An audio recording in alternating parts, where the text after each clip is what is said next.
Hello humans of the universe, heroes, villains, and everything in between. I'm LaPokemo, and today, have you ever heard of Terry McGinnis? McGinnis World Record? Hahaha. Sorry. Oh, everyone left? I'm here alone? So Terry McGinnis is the one and only Batman Beyond. He appears in the animated series, the movie, and his very own comics. He is even in an episode of Justice League Unlimited. 2 episodes, actually. He is one of the most popular forms of Batman, but I'm going to confess something.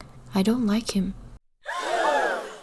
I don't find his Batman particularly unique or original. He just feels like a budget Nightwing or just a budget Robin in general. And his villains aren't unique enough in my opinion for him to stand out. I never found any of them very interesting, especially when I was watching the show. Only 1 or 2 stick out to me, which is a big problem because while Marvel can get away with having second-rate villains, in my eyes DC can't. One of the biggest reasons I love DC is because of its villains. It's a huge part of the story, and all of them hugely impact the story and the characters. So my biggest gripe is, like I mentioned earlier, to me he never feels unique. Yes, I can enjoy the show, the reuse of Joker, and even the comics, but what I can enjoy is him as an alternate version of Batman. Not when you have other in-depth versions like Owlman and Thomas Wayne. These stand out because they feel different, unique, not like something we've seen before. And they also don't feel like a cheap shot like a Batman who laughs. They have their own stories and identities. Terry is just another Robin that Batman uses to do his bidding, and the problem is he just falls into the trap willingly. He will eventually end up like all the other Robins. When he's older, he will realize this. But he just isn't unique enough to warrant being noticed or being as popular as he is. No hatred for anyone who enjoys this version of Batman. Like I said, I like the show and stuff. I just think he's a second-rate Batman. His personality is dull. His character traits are weak and he has no uniqueness to himself. He's a futuristic Batman and yet Bruce Wayne is still always in his ear. He isn't himself. Here's a character, 2099 Spider-Man. He has nothing to do with Peter Parker. He's his own man. Even look at Miles Morales, Peter Parker's sidekick. Kind of. He has more character and personality than Terry McGinnis. He's himself, he's different. He's not a carbon copy of Spider-Man. Like how Terry is just a more friendly Batman or a Robin who doesn't really come into his own. In my opinion, he never felt unique. Same with the show. It never felt unique. It just felt like a worse version of Batman the Animated Series or Justice League Unlimited. The show never stood out the way these shows did with their characters, personalities, and their heart. Terry never felt like that for me. He just never felt like his own unique person, and that sucks because I know a lot of people like Batman Beyond, but for me he never stood out the same way other DC characters do. He never, in my opinion, found his own unique footing and his own form of heroism. He was kinda just Batman, but not as cool or as smart or as interesting. I mean, hell, his story starts with him wanting revenge for his father. That's the most basic story ever. That's Nightwing's origin-ish, kind of, you know, with wanting revenge for the death of his circus parents. That's why you don't work in corrupt circuses, as if that's Dick Grayson's fault. Obviously, he should have known better. But that's the whole idea. Terry is just another basic hero with a basic story, and I do know I'm oversimplifying his identity, but this is just how I feel when I think of him. I feel underwhelmed. And it's disappointing because he could have been a great Ward with a lot of potential, and yet he just feels generic. All the other Robins have their own identity.